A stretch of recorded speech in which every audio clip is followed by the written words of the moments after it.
बिस्मिल्लाहिर्रहमानिर्रहीम। अस्सलाम वालेकुम। पाकिस्तान फ्रंट में Salman Haider, chief of defence forces field marshal Syed Asim Munir ने कहा है कि हुकूमत और पाक फौज की मुश्तरका कोशिशों और पाकिस्तानी अवाम की साबित कदम हिमायत के बायस हमारा मुल्क बतदरीज मगर यकीनी तौर पर इस्तेहकाम, वसी तर मौके और इज्जत वकार की तरफ बढ़ रहा है। ISPR के मुताबिक chief of defence forces field marshal Syed Asim Munir ने कोर कमांडर कॉन्फ्रेंस में अंदरूनी और बैरूनी सलामती की सूरत हाल का जायजा जायजा लेते हुए मुल्क को दरपेश खतरात और ऑपरेशनल तैयारियों पर जोर दिया। कोर कमांडर कॉन्फ्रेंस में वाजे किया गया कि कौमी यकजहती, सलामती, इस्तेहकाम को नुकसान पहुंचाने की किसी को इजाजत नहीं दी जाएगी, चाहे ऐसे अनासिर सियासी हों या कोई और। मुसल्लह अफवाज और पाकिस्तान की आवाम के दरमियान तफरका पैदा करने की किसी को हरगिज इजाजत नहीं। फोरम ने दहशतगर्दी, जराइम और सियासी मफादात के दरमियान गठजोड़ को यकसर मुस्तरद कर दिया।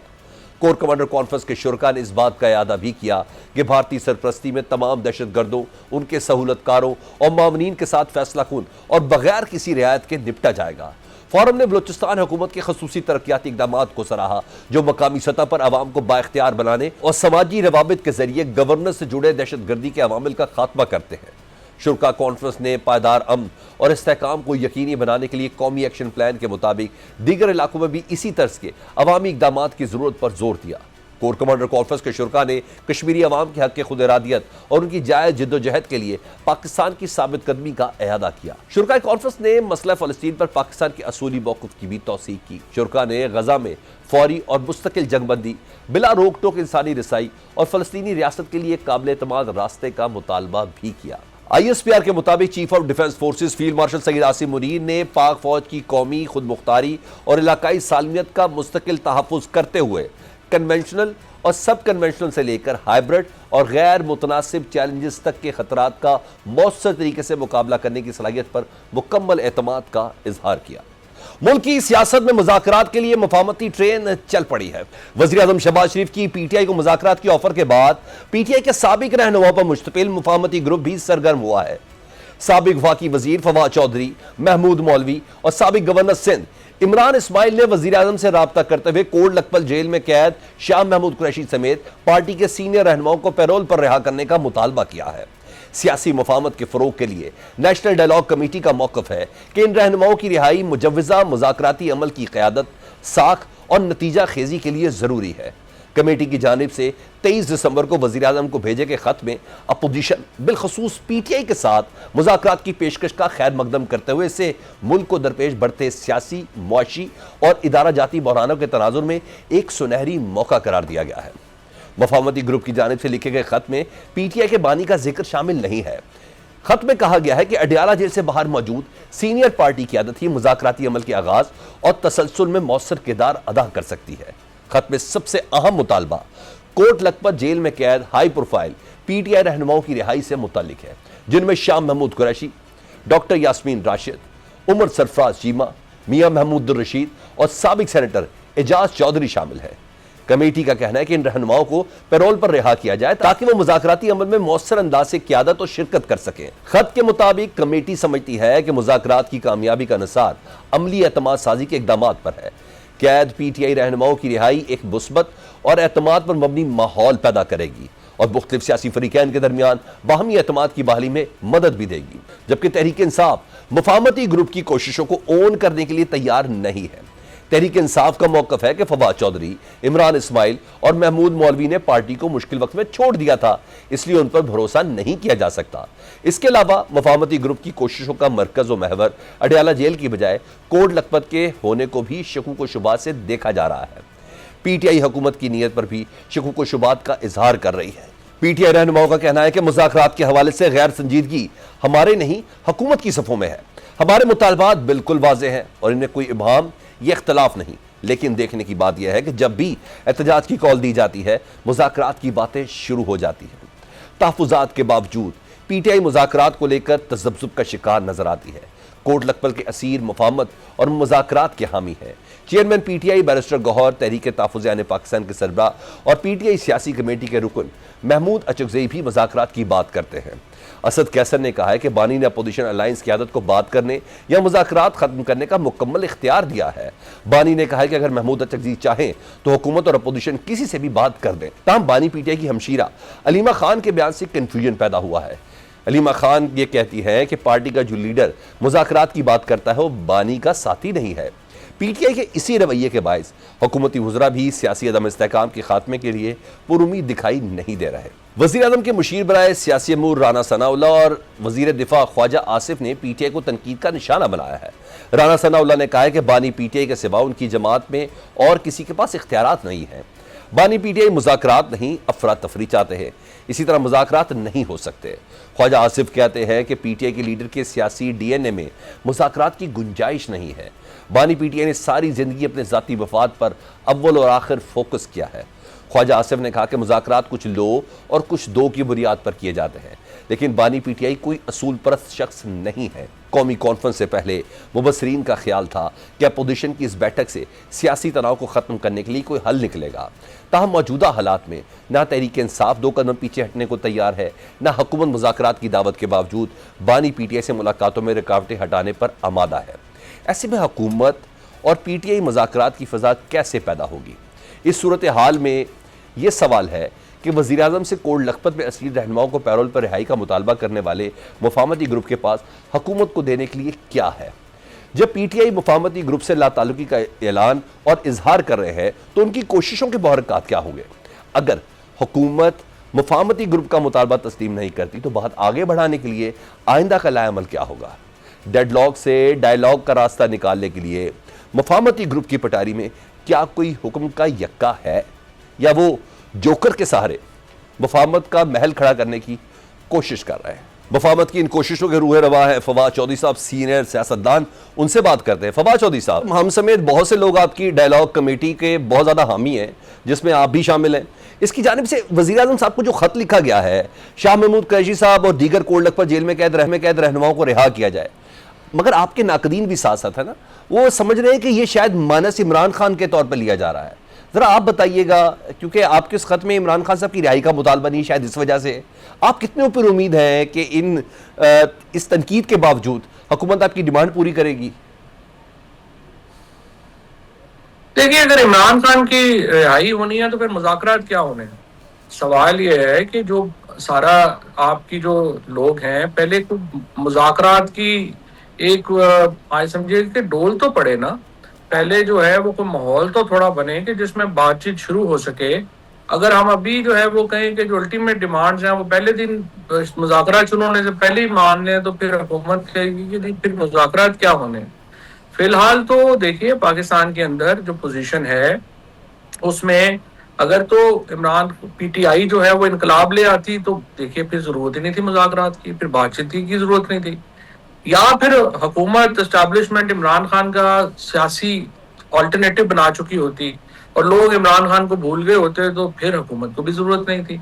लेकिन हम एक स्टेलमेट पोजीशन में हैं जहां पे हुकूमत से एस्टैब्लिशमेंट से 3 सालों में जोर लगाने के बावजूद इमरान खान एक सियासी तौर के ऊपर जो है वो उनका कोई ऑल्टरनेटिव नहीं बन सका। इसी तरीके से जो पीटीआई है उससे इनकलाब नहीं आ सका। और इस सारी लड़ाई के अंदर जो पिस गया है तबका वो पाकिस्तान का आम आदमी है, जो मिडिल क्लास है। वो इतने हाई टेम्परेचर में आपकी इकोनॉमी बैठ गई है, आपकी जो अब आप सैलरीड लोग हैं, आपकी तनख्वाहों पे 40% टैक्स लग गया है। फार्मर जो है वो उसकी जो ठेका है वो 1/3 स्लैश हो गया है। कीमतें जो है 200% बढ़ गई हैं। ओवरसीज पाकिस्तान में $1 लगाने को तैयार नहीं। अभी चेयरमैन बोर्ड ऑफ इन्वेस्टमेंट का मैं देख रहा था, वो कह रहे थे कि मैं चेयरमैन बोर्ड ऑफ इन्वेस्टमेंट हूं और मैं आपको बता दूं कि पाकिस्तान में कोई फजा नहीं है इन्वेस्टमेंट की और लोगों का इन्वेस्टर कॉन्फिडेंस नहीं है। तो देखिए, इतने हाई टेम्परेचर में नुकसान पाकिस्तान का हो रहा है। इतनी आपने इंटरनेशनल कामयाबियां हासिल की, वो पाकिस्तान के अंदर ट्रांसलेट ही नहीं हो रही। तो इसके लिए इम्पोर्टेंट है कि हुकूमत, एस्टैब्लिशमेंट और इमरान खान तीनों अपनी जो पॉलिसी है उसके ऊपर उसको रिव्यू करें और हम पाकिस्तान में बातचीत करके पॉलिटिकल टेम्परेचर नीचे लाने की एक सही करें, ठीक कोशिश है। करें। अच्छा फवाद साहब, आपके खत के कुछ मुंदरजात हैं, उसमें से कुछ और एक दो और पॉइंट्स हैं, मैं कहूँ आपसे कर लूँ। आप कोलडकपा जेल में कैद जो असीरान हैं उनसे तो मिल रहे हैं, उसकी बात भी करें, उनकी रिहाई की भी बात करें। अब बानी पीटीआई से मिलने की, इवन मिलने की भी, रिहाई की बात नहीं हो रही। आपने हुकूमत से किसी किस्म की कोई गुजारिश नहीं की कि जनाब हमें ज़रा मिलने दें? कहीं आपको तो ये खदशा नहीं है कि शायद बानी पीटीआई आप लोगों को ओन नहीं करेंगे? देखिए, इमरान खान से जो मुलाकात है वो तो तब उसका कोई फायदा है ना कि जब आपके पास कोई इब्तदाई तौर के ऊपर हुकूमत से कोई चीज हो जो आप ठीक। लेके इमरान खान के पास जाए। जब ये 5 लोग रिहा होते हैं, ये एक दफा प्राइम मिनिस्टर साहब से, हुकूमत से मिलते हैं, तो उसके बाद फिर ये इमरान खान साहब के पास जब जाएंगे तो एक माहौल होगा जिसमें हुकूमत अपना पत्ता खेल चुकी होगी और हुकूमत अपना एक फर्ज अदा कर चुकी होगी कि उन्होंने एक रिलीफ दिया है। अब आगे इमरान खान पे फिर आता है कि वो मिनिमम क्या करें। मिसाल के तौर के ऊपर जो पहली ख्वाहिश होगी हमारी वो ये होगी कि इमरान खान कम से कम जो अपना सोशल मीडिया है, ट्विटर अकाउंट है, उससे जो पर्सनलाइज्ड कैंपेन है जो कि मौजूदा एस्टैब्लिशमेंट के ऊपर, गवर्नमेंट के ऊपर, वो उससे जो है वो पीछे हटें और हम जो गेम है वो एक रूल्स के अंदर खेलें और ठीक। उसके बाद आगे बात जो है वो बढ़ सकती है। सो पहला तो मरहला ये है ना कि एक माहौल तो पैदा हो जहाँ पे आप, अगर मैं और आप बैठ के कप चाय भी नहीं पी सकते तो मुझे बताएं हमने मुज़ाकरात खाक करने हैं, पहले ये माहौल तो बने। ठीक। डेफिनेटली बड़ी कन्विंसिंग बात है कि एक माहौल बनाने के लिए कम से कम आगाज तो कहीं ना कहीं से करना है ना सर। लेकिन उधर पाकिस्तान तहरीक इंसाफ बहसीत जमात अब इस ऑफर को कैसे ले रही है ना, क्योंकि हुकूमत ने मुज़ाकरात की ऑफर एक मरतबा फिर तो दी है, लेकिन पीटीआई इसको मुस्तरद कर रही है। शेख वकास अकरम साहब जनरल सेक्रेटरी इतलात हैं जी, वो कहते हैं मुज़ाकरात की ऑफर दरअसल दोगलापन है। देखिए, जो वकास अकरम है वो तरीके इंसाफ का मौकफ देंगे या शाह महमूद कुरैशी जो वाइस चेयरमैन है वो तरीके इंसाफ का मौकफ देंगे? अगर आप उनका लेटर देखें जो कोट लखपत से लिखा गया है 5 लोगों का, शेख वकास अकरम तो अजनबी हैं तरीके इंसाफ में। Imran Khan hardly knows him कि वो कौन है, उन्हें तो हम जी। पार्टी में लेके आए थे। अच्छा। इसी तरीके से गौहर साहब हो गए, सलमान राजा हो गए, ये लोग हो गए, इन लोगों को इमरान खान नहीं जानते। शाह महमूद कुरैशी हो गए, महमूद रशीद हो गए, एजाज चौधरी साहब हो गए, उसके बाद यास्मीन राशिद हो गई, उमर चीमा हो गए, ये लोग हैं जिनका इमरान खान से सालों पे मुहित ताल्लुक है और हम समझते हैं कि ये असल पीटीआई है। और ये लोग जो है जब बात कर रहे हैं मुफाहमत की, बातचीत की, तो इनकी बातों का वजन है। शेख वकास अकरम साहब वगैरह तो देखें एक हादसे के नतीजे में यहाँ पहुंचे हैं और चूंकि 9 मई और 20 जून के दौरान असल पीटीआई को ठुड्डे मुक्के मार के निकाल दिया गया, उसके बाद ये लोग जो है इनको मौका मिला और ये इसीलिए प्रॉब्लम है कि ये लोग कभी नहीं चाहेंगे कि चीजें जो हैं वो बेहतर हों, क्योंकि ये और सोशल मीडिया में बहुत सारे अकाउंट्स हैं जो कि ये इस अलाव से फायदा उठा रहे हैं। इस अलाव में तपती हुई इस सर्दी में इस तपती हुई आग को जो सेक रहे हैं उनको तो मजे आ रहे हैं, लेकिन पाकिस्तान का तो बड़ा हो रहा है ना, तो इसलिए ये लोग नहीं चाहेंगे कि कुछ चीजें बेहतरी की तरफ जाएं। अच्छा फवाद शरीफ साहब, हम भी पॉलिटिकल अप्रोच तो कम से कम डेवलप हो गई है, जिस तरह हम साफत करते हैं, देखते हैं, सुनते हैं, कहीं ना कहीं एक मामला इमरान खान साहब के ट्वीट से ख़राब होता है। पहले भी जब मुफाहमत की कोशिश हो रही थी उस वक्त भी आपने भी यही कहा था कि पीटीआई के अकाउंट से जो ट्वीट आता है ना बानी पीटीआई के, वो उससे प्रोसेस सारा डिरेल हो जाता है। तो इब्तदा में ये कोशिश भी होगी, क्योंकि आप सबकी एफर्ट, पूरी पीटीआई की क़यादत की एफर्ट, आप लोग के इस ग्रुप की एफर्ट, ये तो सब एक ट्वीट के बाद ज़ाया हो जाती है। नहीं, ये बात बिल्कुल आपकी ठीक है। और लेकिन देखिए ना, हम इमरान खान से ये कहने की कब पोजीशन में होंगे कि आपकी जो ट्वीट है या आपका जो कम से कम जो पर्सनलाइज्ड सोशल मीडिया है वो पर्सनलाइज्ड कैंपेन से एतराज करे। हम ये मुतालबा इमरान खान के सामने उसी वक्त रख सकते हैं ना जबकि कोई रिलीफ हुकूमत दे रही हो। अगर हुकूमत रिलीफ भी नहीं दे रही, हुकूमत ने उनको कैद तन्हाई में भी रखना है और उनको जो है वो किसी को मिलने भी नहीं देना, इनको किताबें तक नहीं देनी है, तो फिर इमरान खान से ये एक्सपेक्ट करना कि वो बड़ी मोहब्बत भरी जो है वो खत लिखेंगे, तो ये तो देखो ना इंसानी फितरत के मुताबिक ही समझना चाहिए ना हमें। जाहिर है कि आप जब कुछ रिलीफ देंगे तो फिर हम इस पोजीशन में होंगे खान साहब को कहने की कि भाई उन्होंने ये रिलीफ दिया है, ये चीजें की हैं, अब आप आगे बढ़े और चीज़ों को ज़रा जो है हम टेम्परेचर्स को नीचे लेके आते हैं, ताकि हम एक बड़े फ्रेमवर्क की तरफ बात कर सकें। और देखो, ये 3 पार्टियाँ हैं, एस्टेब्लिशमेंट है, हुकूमत है और इमरान खान है। तीनों में से एक भी इस नतीजे पे पहुंचता है कि टेम्परेचर नीचे लाने की ज़रूरत नहीं है और हम ऐसे ही चलेंगे, तो फिर हमारी कोशिशें नाकाम हो जाएंगी, फिर ऐसे ही चलेंगे। सर कम से कम ये भी तो आप मशवरा दे सकते हैं, चाहे हुकूमत हो चाहे पीटीआई हो, कम से कम कुछ अरसे के लिए जुबान ही बंद कर लें। मैं जस्ट गवर्नमेंट का एस्पेक्ट देखूं ना, ख्वाजा आसिफ साहब अभी कल बात की है मुज़ाकरात की, हुकूमती वज़रा तहफ़्फ़ुज़ात का इज़हार कर रहे हैं, ख्वाजा आसिफ साहब कह रहे हैं कि डीएनए में ही नहीं है मुज़ाकरात, तो फिर सर जिम्मेदारी तो हुकूमत की भी बनती है ना। लेकिन Salman, this is not an issue. देखें, पार्टीज के अंदर हॉक्स होते हैं, डॉग्स होते हैं। जो हॉक्स हैं वो अपनी पोजीशन यही रखेंगे कि जी जरूरत ही कोई नहीं है, बस तुन के रखो। और जो हम जैसे जो लोग हैं वो समझते हैं कि नहीं, बातचीत होनी चाहिए, टेम्परेचर्स नीचे आने चाहिए। तो ये पार्टीज के ग्रुप्स हैं, वो रहेंगे और वो ऐसे ही चलेंगे।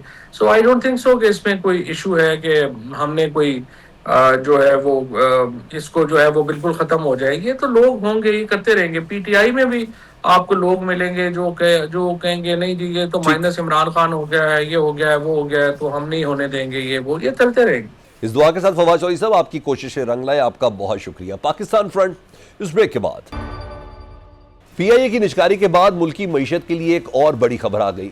डिजिटल पाकिस्तान की जानिब बड़ी पेशरफ्त। वफाकी काबीना ने वजारत आईटी की समरी पर 5G स्पेक्ट्रम की नीलामी की मंजूरी दे दी है। काबीना इजलास में फैसला किया गया है कि 600 मेगाहर्ट्ज स्पेक्ट्रम की ऑक्शन आइंदा माह होगी। माहिरीन का कहना है कि 5G की आमद मुल्की मईशत के लिए गेम चेंजर साबित होगी।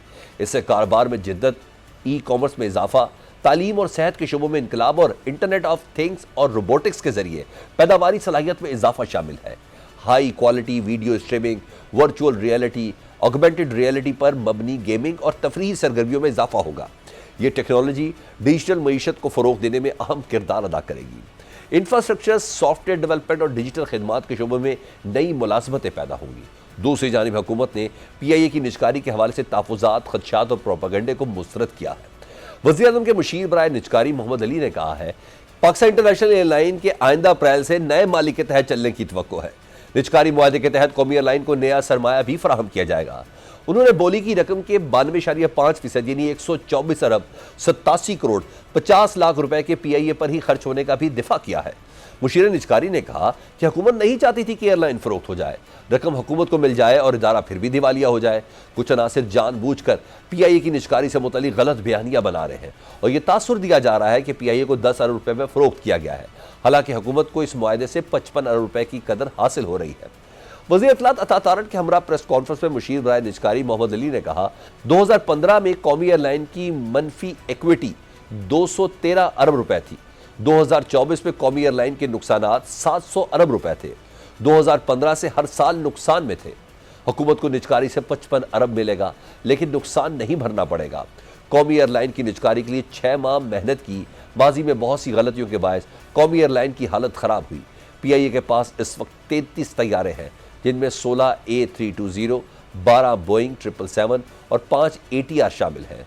ताहम इनमें से सिर्फ 19 तैयारे ऑपरेशनल हैं, जबकि सिर्फ 2 तैयारे 2017 के बाद के हैं। मुशीर निचकारी ने कहा कि कौमी एयरलाइन के पास डोमेस्टिक मार्केट शेयर 30%। कौमी एयरलाइन ग्लोबल नहीं रीजनल एयरलाइन है और इसकी ज़्यादातर इंटरनेशनल फ़्लाइट्स मिडिल ईस्ट की हैं। एयरलाइन इस वक्त 30 मकामात पर परवाजें चला रही है, जबकि इसे 78 ममालिक के लिए नामजद एयरलाइन होने के हकूक हासिल हैं। 97 ममालिक के साथ एयर सर्विस मुआहदे मौजूद हैं। इनके मुताबिक पीआईए का सबसे बड़ा असासा इसके लैंडिंग राइट्स है। मुआहदे की तफसीलात बताते हुए मुशीर निचकारी मोहम्मद अली ने कहा कि यह सरमायाकारी 2 हिस्सों में की जाएगी, जिसमें 2/3 रकम इब्तदाई तौर पर और 1/3 रकम माली मामलात मुकम्मल होने के 12 माह के अंदर लगाई जाएगी। उन्होंने वाज़ेह किया कि इस फरोख्त में पीआईए की जायदादें शामिल नहीं है। उन्होंने बताया कि हुकूमत ने इस निचकारी में खरीदारों को मराद दी है, जिसमें GST से इस्तिस्ना, नए टैक्सेस, लेवी या सरचार्ज आयद न करना शामिल है। मुशीर निचकारी मोहम्मद अली के मुताबिक FVR के 26 अरब रुपए और दीगर वाजबात की अदायगी के लिए खरीदारों को 5 साल का वक्त दिया गया है। पीआईए की निचकारी से यकीनन मुल्की मईशत को होने वाले सालाना अरबों रुपए के नुकसान से जान छूट जाएगी। माहिरीन इसे निचकारी के अमल में बारिश का पहला कतरा भी करार दे रहे हैं। 2026 में डेस्को, स्टील मिल्स, ज़राई तरक्याती बैंक और स्टेट लाइफ इंश्योरेंस की निचकारी के हवाले से भी अच्छी खबरें आने की उम्मीद है। निचकारी का अमल इस तरह शफाफ अंदाज में जा रहा तो मुल्क में गैर मुल्की सरमायाकारी की राहें भी खुलेंगी। हुकूमती कोशिशों से मईशत ट्रैक पर आ गई है। 5G की आमद से आने वाला साल पाकिस्तान की मुआशी उठान और उड़ान का साल साबित होगा। निजकारी की इस लहर पर बात कर लेते हैं। हमारे मुइशत है आबिद सुलहरी साहब। आबिद साहब, PIA की निजकारी के बाद वफाकी काबीना ने वजारत IT की समरी पर 5G स्पेक्ट्रम की नीलामी की मंजूरी दी है, यानी 600 मेगाहर्ट्ज स्पेक्ट्रम ऑक्शन आइंदा माह होगी। ये बताइएगा इससे मईशत पर क्या असरात होंगे और क्या इसे अखज़ किया जा सकता है कि इन्वेस्टर्स का एतमाद कम अज़ कम बहाल हो रहा है? पहले PIA की बात कर लेते हैं। PIA की जो कल की निजकारी है, ना सिर्फ ये कि प्राइस वाइज बल्कि जो प्रोसेस हुआ है वो बहुत ट्रांसपेरेंट रहा। और वो जो एक आम एप्रीहेंशन होती थी पाकिस्तान में निजकारी की जो इनिशिएटिव्स के बारे में कि पता नहीं चंद मनपसंद अफराद को या ग्रुप को नवाजने की एक कोशिश है, वो तात्सुर ज़ाहिर हुआ। और हमने देखा कि बहुत ओपन बिडिंग में ट्रांसपेरेंट तरीके से दो ग्रुप्स ने compete करके PIA की प्राइवेटाइजेशन जो है वो कंप्लीट हुई और सेल इसकी क्लोज हुई। अब ये एक बेंचमार्क बन गया दो तरह से, एक तो प्रोसेस के हवाले से और दूसरा प्राइस के हवाले से। यानी आपको याद होगा कि यही 20 महीने पहले जब निजकारी की बात हो रही थी तो 10 अरब रुपए की बिड जो है वो एक बिडर की तरफ से आई थी। अब वही चीज जो है वो 135 अरब रुपए में 75% शेयर जो है वो सेल हो रहे हैं। तो इसको अगर आगे लेके चलते हैं 5G के ऑप्शन के कंपैरिजन कर सकते हैं इस बिड के साथ। वो 60% शेयर्स थे और ये 75% शेयर है, इसमें भी उतना ही बना, तकरीबन 10 अरब हुकूमत के खजाने में जाएगा, बाकी 92.5% तो दोबारा PIA में इन्वेस्ट होगा। देखिए उसका कंपैरिजन इस तरह से किया जा सकता है कि उसमें हुकूमत को जो टोटल मिल रहा था, एक तो कोई गारंटी नहीं थी कि PIA में क्या इन्वेस्ट हो रहा होगा, दूसरा जो हुकूमत के पास 60% शेयर बेचने के बाद जो जा रहा था वो कम था। अभी आपके पास इस रेट पे अगर आप देखते हैं तो 25% हुकूमत के पास शेयर भी शामिल है। और अगर आप उन शेयर्स की जो वैल्यू है वो भी लगा लेते हैं इस रेट पे 135 बिलियन रुपीस के रेट पे, तो ये कम से कम 55 अरब रुपया हुकूमत के पास है शेयर्स की शक्ल में और जो इधर जा रहा होगा। अब अगर हम इसको 5G ऑक्शन पे बात करते हैं तो ये एक अलॉन्ग वेटेड ऑक्शन होगी। इस वक्त नेपाल और बांग्लादेश वहाँ पे भी 5G चल रहा है। तो पाकिस्तान जैसे मुल्क के लिए ये एक बड़ा एम्बैरेसिंग सिचुएशन थी कि हम 4G से आगे नहीं बढ़ रहे थे। और उसमें जो बुनियादी वजह थी वो 21-22 वाला क्राइसिस था, जबकि टेलकोस के लिए मुश्किल हो गया था अपने यहाँ से जो प्रॉफिट है उसको रिपैट्रिएट करना। अगर डॉलर्स में यहाँ से डॉलर्स नहीं भिजवाए जा सकते बाहर तो कोई भी इंटरनेशनल इन्वेस्टर यहाँ पे आके इन्वेस्ट ना करता। अब पिछले 2 साल में कम से कम इतना एतमाद जरूर बहाल हो गया इन्वेस्टर का कि वो जो एक फ्लो ऑफ डॉलर्स है वो पाकिस्तान में आना या पाकिस्तान से बाहर जाना वो आसान हो चुका है। इस वक्त तो डॉलर की होल्डिंग, ब्लैक मार्केटिंग और जो मुख्तलिफ एक्सचेंज कंपनीज के जो मैल प्रैक्टिसेस थी उनको कंट्रोल कर लिया गया है। तो इस वक्त कोई भी टेलको जो है वो यहाँ पे जरूर इन्वेस्ट करना चाहेगी 5G के लिए, और ये कंज्यूमर और इन्वेस्टर दोनों के लिए विन विन सिचुएशन है। अब जिस तेजी के साथ ऑनलाइन पाकिस्तान में जो तर्ज जिंदगी है वो ऑनलाइन हुआ है, खा वो बिजनेसेस हैं, खा वो बैंकिंग है, खा वो आप किसी करियाने की दुकान पे जो है मोबाइल बैंक के आप समझते हैं कि ये जो 5G टेक्नोलॉजी के आने से मुल्क में डिजिटल इंफ्रास्ट्रक्चर मजबूत होगा, मतलब जैसे कि आप कह रहे हैं ई-कॉमर्स हो गए, दीगर डिजिटल जो खिदमात है उसमें तेजी आएगी, मुआशी तरक्की में इजाफा होगा? डेफिनेटली, बल्कि जो हमारे यंगस्टर हैं जो कि इस वक्त जो टेक सर्विसेज प्रोवाइड कर रहे हैं, या स्टार्टअप्स हैं या सॉफ्टवेयर डेवलपर्स हैं, उनके लिए ये बहुत इंपॉर्टेंट है। अगर पाकिस्तान कल को क्रिप्टो में जाना चाह रहा है या बिग डाटा में जाना चाह रहा है तो उसके लिए बड़ा इंपॉर्टेंट है कि आपके पास बैंडविड्थ और स्पीड हो, और वो स्पीड जो है वो 5G से ही या LTE या 4G के जरिए तो वो स्पीड आप अटेन कर ही नहीं सकते जिस स्पीड पे दुनिया इस वक्त चल रही है। माहिर मुइशत आबिद सुलहरी साहब हमसे बात कर रहे थे, आपका बहुत शुक्रिया। तो लाहौर हाई कोर्ट की जानिब से पंजाब प्रॉपर्टी ओनरशिप एक्ट की मुअत्तली पर तनाज़ा खड़ा हो गया है। अदालत ने पंजाब प्रॉपर्टी ओनरशिप एक्ट के तहत होने वाली कार्रवाई के खिलाफ दायर मजीद 18 दरख्वास्तें एतराज़ात दूर होने के बाद फुल बेंच को भिजवा दी है। कमेटियों की कार्रवाइयों का मुकम्मल रिकॉर्ड तलब करते हुए हुक्म इम्तनाई भी जारी कर दिया गया है। अदालत ने न सिर्फ ऑर्डिनेंस पर अमल दरामद रोका बल्कि इसके तहत दिए गए कब्जे भी वापस करने का हुक्म दे दिया है। अदालत का यह भी कहना है कि हाई कोर्ट का फुल बेंच इस मामले की समाअत करे ताकि आईनी और कानूनी पहलुओं का जायजा लिया जा सके। Chief justice Lahore high court justice Aalia Neelum ने पीर को इस कानून के खिलाफ दायर दरख्वास्तों पर दौरान समाअत रिमार्क्स दिए कि चीफ सेक्रेटरी साहब, लगता है आपने ये कानून नहीं पढ़ा।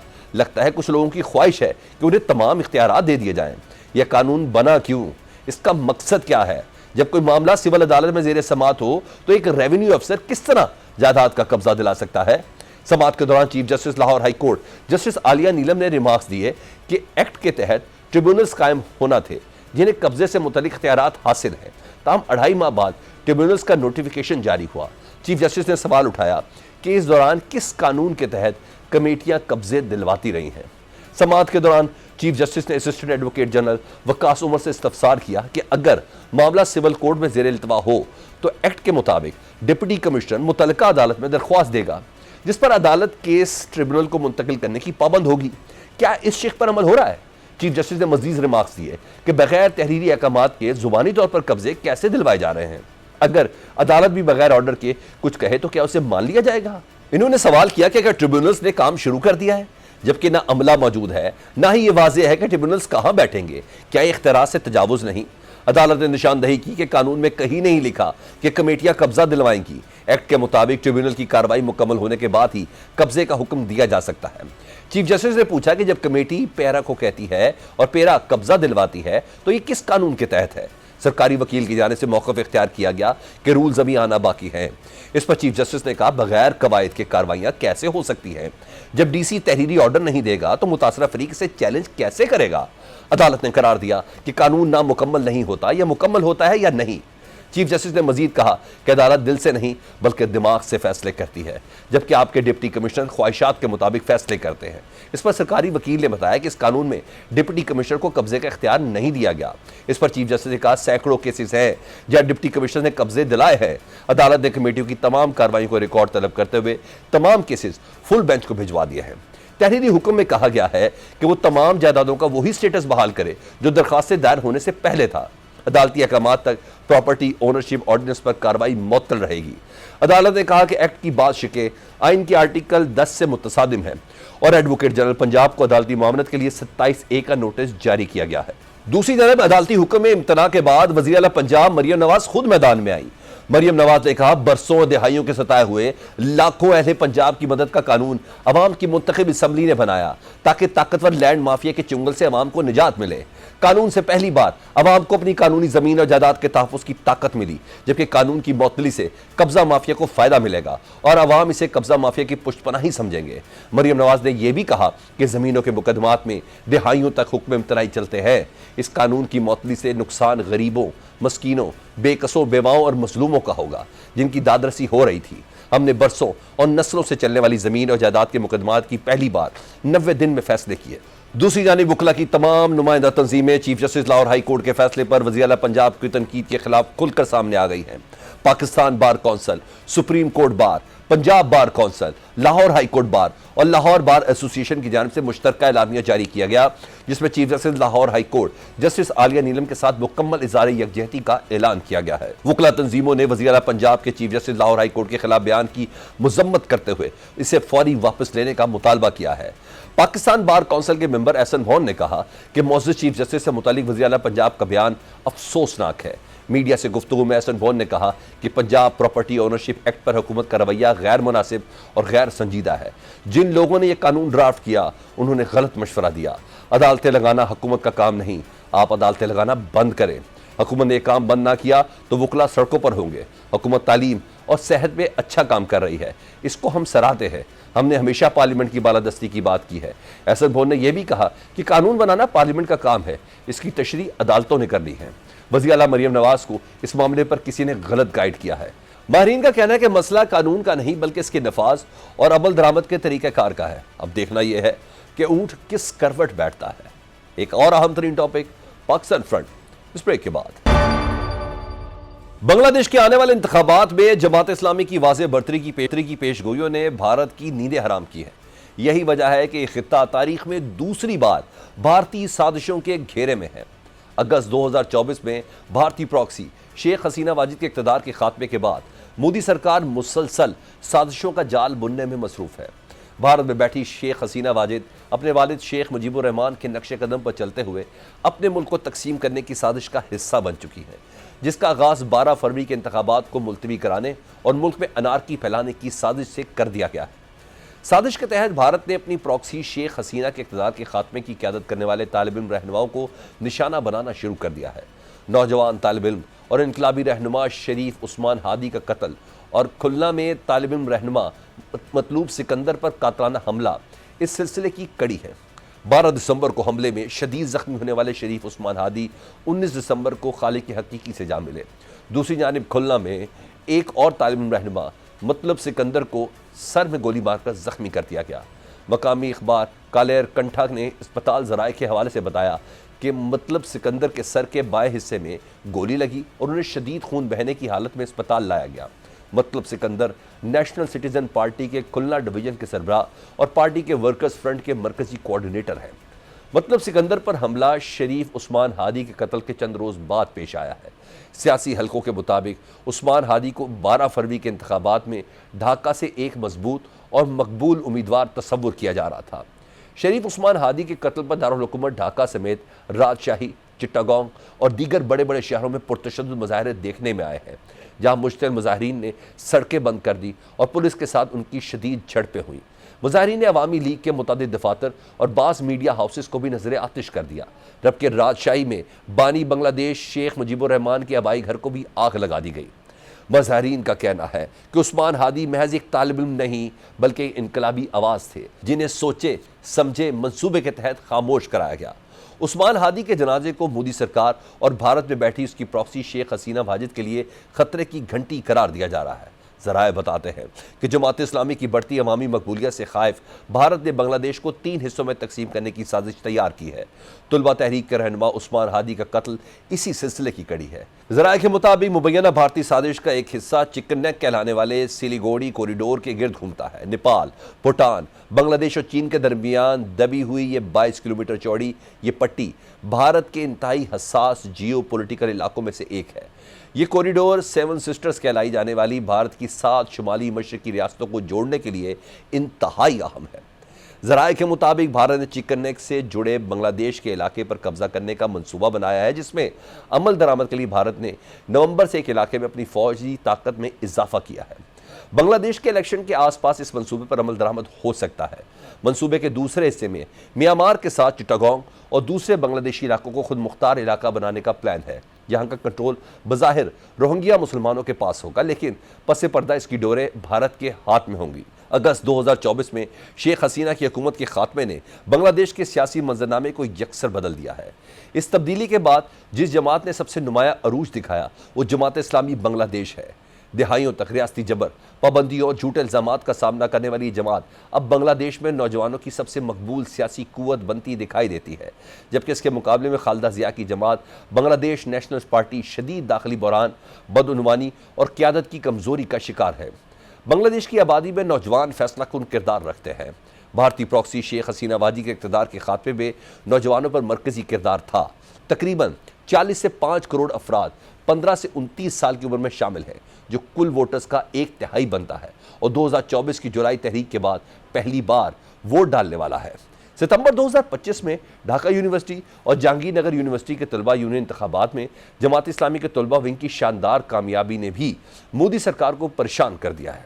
ये कामयाबी वाज़े करती है कि नौजवान वोटर तंजीम, नजरियाती शफाफियत और अमली नज़्म की तलाश में जमात को नए सिरे से देख रहे हैं। माहरीन के मुताबिक 1971 में बांग्लादेश की आज़ादी के बाद यह पहला मौका है कि किसी इस्लामी तलबा तंजीम ने इतनी बड़ी कामयाबी हासिल की है। दिलचस्प और अहम रुझान ये है कि जमात इस्लामी पहली बार अक़लियतों ख़ुसूसन हिंदू कम्यूनिटी में भी पजीराई हासिल कर रही है। हसीना हुकूमत के जवाल के दौरान जब मुख्तलिफ इलाकों में कशीदगी पैदा हुई तो जमात के कारकुनों ने मंदिरों और अक़लियती बस्तियों की हिफाजत में अहम किरदार अदा किया, जिसका एतराफ़ मकामी हिंदू रहनुमाओं ने भी किया। इसके नतीजे में प्रोपेगेंडा कमज़ोर पड़ा और कई हिंदू अक्सरियती हलकों में जमात को वोट मिलना शुरू हुआ। मजहबी वोटर्स के साथ साथ ये अक़लियती रुझान जमात के नए सियासी उफ़क़ की निशानदेही है। माहिरीन कहते हैं कि जमात इस्लामी को इस वक्त बांग्लादेश में एक मजबूत सियासी जमात के तौर पर भी देखा जा रहा है। ऑब्जर्वर रिसर्च फाउंडेशन में फॉरेन पॉलिसी के नायब सदर प्रोफेसर हरीश वी पन्नत कहते हैं कि अगर हम मुआशरे में जमात इस्लामी के किरदार को देखें तो आज एक मजबूत सियासी जमात के तौर पर नजर आती है। हरीश पन्नत का कहना है कि जमात इस्लामी ने जिस तरह का इंडिया मुखालिफ एजेंडा चलाया है वो फितरी तौर पर इंडिया के लिए तशवीश का बाइस बनता है। प्रोफेसर हरीश वी पन्नत का कहना है कि इससे कबल सिर्फ दो बड़ी सियासी कुव्वतें जैसे अवामी लीग और बीएनपी नजर आती थी, लेकिन अब अवामी लीग का कोई असर रसूख बाकी नहीं है और बीएनपी में क़यादत का बहरान है। जमात इस्लामी ने अवामी लीग और बीएनपी जैसी मरकजी धारे की सियासी जमातों के टूटने से पैदा होने वाले खिला को पुर किया है। बीएनपी के सरबराह और साबिक वज़ीर-ए-आज़म खालिदा ज़िया शदीद बीमारी के बायस मुकम्मल तौर पर सियासी मंजर से बाहर है। पार्टी अब उनकी गैर सियासी बहुओं जुबैदा रहमान और सईदा शमीमा की निगरानी में है, जिन्हें अवामी सतह पर कबूलियत हासिल नहीं है। दूसरी जानिब पार्टी के कायम मकाम चेयरमैन तारिक रहमान 2008 से लंदन में है। वो अभी भी वतन वापस आने पर आमादा नहीं है। तारिक की गैर मौजूदगी में न सिर्फ इंतखाबी मुहिम को मुतासर करेगी बल्कि बीएनपी के कारकुनों के हौसलों को पस्त कर देगी। इब्तदाई सर्वेस में जमात इस्लामी की मकबूलियत 15% के करीब बताई जा रही है, मगर नवंबर 2025 में इसकी मकबूलियत 26% से बढ़कर बीएनपी के नहायत करीब पहुंच चुकी है और इसमें मुसलसल इजाफा हो रहा है। सियासी माहिरीन का कहना है कि अगर बीएनपी के कायम मकाम चेयरमैन तारिक रहमान मलिक वापस ना आए तो बीएनपी की मकबूलियत 20% से भी नीचे जा सकती है। इस सूरत में जमात इस्लामी मुल्क की सबसे बड़ी सियासी कुव्वत के तौर पर उभर आएगी, जो 2026 के इंतखाबात की समत को यकसर बदल देगी। बांग्लादेश के फरवरी में आने वाले इंतखाबात का एक और दिलचस्प पहलू यह है कि अवामी लीग बतौर जमात तो हिस्सा नहीं ले सकेगी। हसीना वाजिद के सियासी खात्मे के बाद इसके साबिक इत्तेहादी भी शदीद कमजोरी का शिकार है। जातीय पार्टी और दीगर इलाक़ाई जमातें मंशूर साजी की इब्तदाई सतह तक में भी कन्फ्यूजन का शिकार दिखाई देते हैं और इंतखाबी सफबंदियों में फैसला कुन किरदार अदा करने की पोजीशन में नहीं है। ये कमजोरी जमात इस्लामी और बीएनपी दोनों के लिए इम्कानात और ख़तरात का नया मैदान खोलती है, मगर मौजूदा रुझानात में जमात इस्लामी के पलड़े को भारी साबित करते दिखाई देते हैं। तज़कियाकार कहते हैं कि भारतीय बुखलाहट और साजिशों के पीछे जहां एक तरफ जमात इस्लामी के इलेक्शन में फतह का खौफ है तो दूसरी तरफ बांग्लादेश की मौजूदा क़यादत और पाकिस्तान में बढ़ती कुर्बतें भी शामिल हैं। भारत समझता है कि जमात इस्लामी ढाका में बरसर इक़्तिदार आ गई तो इसकी वो स्ट्रेटेजिक डेप्थ खत्म हो जाएगी जो इसने 1971 में एक साजिश के नतीजे में हासिल की थी। बांग्लादेश की मौजूदा दाखिली सूरत हाल पर बात कर लेते हैं। बांग्लादेशी सहाफ़ी हैं, एंकर पर्सन हैं Manzoorul Mateen. Well, Manzoor, tell me about the current situation in Bangladesh, because after the murder of Usman Hadi, protests broke out across the country, and then there was also an attack on another young man, Sikandar. Has the political atmosphere in Bangladesh now become gripped by fear and insecurity? Well, I wouldn't say so. I think the murder of Usman Hadi brought together everyone again. Reminding us that we need a credible election as soon as possible, according to the schedule that has already been declared by the government. It shows that we are up against a great enemy. Awami League now being harbored, its leader, Sheikh Hasina, now being harbored by India. And there is a widespread belief and some reporting by some of the news media in Bangladesh that the people who carried out the assassination of Usman Hadi fled to India. And that shows us that we need a government through representation, through a proper voting mechanism. And that has really brought everyone together. The janaza of Usman Hadi was attended by people from all walks of life, from different parts of the country. And it's not rage at this moment, but solidarity, the mood that is prevailing right now. All right, Manzoor, what are the ground realities regarding the election? Which party is popular? Is Jamaat Islami at a significant popularity this time especially? Well, it's very difficult to speculate, but given the past elections, Jamaat Islam had only 4% of the share of the total votes. So it would be very, big leap for them if they manage to get substantially more votes this time around. But generally speaking, it is believed by most that BNP is the one that is coming to power next. Manzoorul Mateen, there are reports coming in India is conspiring to divide Bangladesh, and for this purpose, it has made a plan to occupy the area of Bangladesh especially connected to the chicken neck. What information do you have regarding this? I think Bangladesh believes in the territorial integrity of its neighbors. And that position has been reiterated by the government.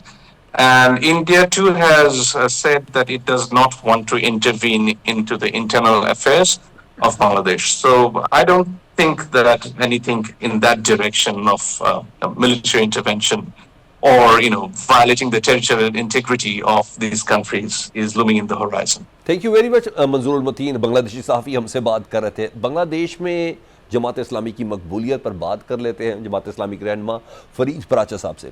और फरीद पराचा साहब, ये जो खबरें हैं कि भारतीय अस्करी सरगर्मियाँ जारी हैं बांग्लादेश को 3 हिस्सों में तकसीम करने, स्पेशली चिकन नेक का जो इलाका है, क्योंकि शेख हसीना वाजिद के इक़्तिदार के खात्मे के बाद से भारत और बांग्लादेश में ताल्लुकात भी वो वाले तो आइडियल रहे भी नहीं।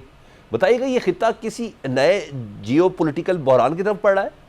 ये मतलब ये है ना कि आलमी साजिशें हैं यहाँ पर मौजूद है, जिसमें सरफहरिस्त तो भारत ही है और भारत की तरफ से जो कुछ हो रहा है उसमें बांग्लादेश की मईशत को कमजोर करने की कोशिश, फिर बांग्लादेश को तकसीम करने की कोशिश एक है। और ये कोई कोशिश आज की नहीं है, इससे पहले से एक मौजूद है, बांग्लादेश में एक मौजूद है, लेकिन इस तरह की कोई कोशिश कामयाब नहीं होगी। ये कोशिशें भारत ने खुद बांग्लादेश बनाते वक्त भारत ने ये कोशिश की थी, यानी खुद पाकिस्तान को 2 अलग करने में और पाकिस्तान मशरकी पाकिस्तान को अलग करने में, लेकिन नतीजा ये निकला कि भारत के अपने जो तज्जियाकार थे उन्होंने ये लिखा कि हमने ये घाटे का सौदा किया, हमने 2 पाकिस्तान बना दिए, एक बांग्लादेश भी पाकिस्तान है, इसलिए कि नजरिया मरता नहीं है। आपने जोग्राफिये को सिर्फ तकसीम किया, लेकिन यह है कि वहां भी उसी तरह लोग मुसलमान हैं, उसी तरह लोग जो है इस्लाम के साथ मोहब्बत करते हैं, और उसी भारत के इस साजिश की वजह से जो 71 के अंदर उसने की थी, मुक्ति बानी बना के अपनी फौज दाखिल करके मजालिम करके वहां का सारा गल्ला उठा के वो भारत ले गया, वहां की मशीनें, वो पटसन की फैक्ट्रियां उठा के ले गया, वहां का सरमाया ले गया, बांग्लादेश को कंगाल कर ले गया। इसी वजह से कुछ मुद्दत के बाद ही शेख मुजीबुर रहमान के खिलाफ जो एक बड़ा इनकलाब आया, तो उसकी वजह यह थी कि भारत ने जिस तरह से बांग्लादेश को कंगाल किया था, तो वहां पे लोगों ने समझा कि हमारा असल दुश्मन जो है वो भारत है और शेख मुजीबुर रहमान उसका एजेंट है। तो इस तरह की सूरत हाल अब यहाँ भी पैदा करने की कोशिश की गई पाकिस्तान में, लेकिन ये नाकाम हुई, और ये इसी तरह की कोशिशें अब वहां अगर होंगी तो वो नाकाम होगी। भारत इस तरह के मजमूम अपने अज़ाइम लेकर जहां गया है, चाहे वो उसमें नेपाल में, चाहे श्रीलंका में, चाहे तमिलनाडु में, किसी जगह भी वो उसे मुंह की खानी पड़ी है। तो ये कोई कोशिशें इस तरह की नहीं होती। भारत ने कोई तारीख से सबक नहीं सीखा। मकबूजा कश्मीर में आज भी आजादी की तहरीकें ही कामयाब हैं, और भारत जो है वो वहां भी उसमें एक दिन के लिए भी भारत जो है वो वहां के अवाम को अपने साथ नहीं मिला सका। इसलिए ये जो भारत का एक ख्वाब है कि वो राह के जरिए से या वहां पर तकरीबकारी के जरिए से या वहां पे अपने एजेंटों के जरिए से कुछ कर लेगा, यही जो वहां भी अगर ये उसको तकसीम करने की कोशिश करेगा तो इसको मुंह की खानी पड़ेगी। किसी सूरत भी बांग्लादेश को तकसीम नहीं किया जा सकता मजीद, और भारत की ऐसी साजिशें इंशाअल्लाह नाकाम हो। अच्छा पराचा साहब, शेख हसीना के दौर में बांग्लादेश में जमात इस्लामी की लीडरशिप पर बहुत जुल्म हुआ, और अब तक के सर्वे के मुताबिक जमात इस्लामी की मकबूलियत भी ज़्यादा है। आप ये बताएं कि अगर जमात इस्लामी आइंदा इंतखाबात में फैसला कुन कुव्वत बनकर उभरती है, तो इसके भारत, पाकिस्तान और पूरे खित्ते की जियो स्ट्रेटेजिक संबंधी पर क्या असरात मुरतब हो सकते हैं? इंशाल्लाह बड़े अच्छे असरात। सबसे पहले तो खुद बांग्लादेश पर अच्छे असरात होंगे, यानी बांग्लादेश मजबूत होगा, बांग्लादेश के नौजवानों को रोजगार मिलेगा, बांग्लादेश की मईशत मजबूत होगी, बांग्लादेश की इंडस्ट्री मजबूत होगी। बांग्लादेश को जो भारत की तरफ से एक कंगाल करने की और उसकी मईशत को तबाह करने की कोशिश हुई थी शेख हसीना वाजिद के जरिए से, वो इंशाल्लाह ताला नाकाम होगी। और फिर इसके बाद इसका फायदा जो है वो इंशाल्लाह ताला पाकिस्तान और बांग्लादेश के ताल्लुकात मजबूत होंगे, चाइना और बांग्लादेश के। फिर इसी तरह से इर्द गिर्द के ममालिक से, यानी बांग्लादेश के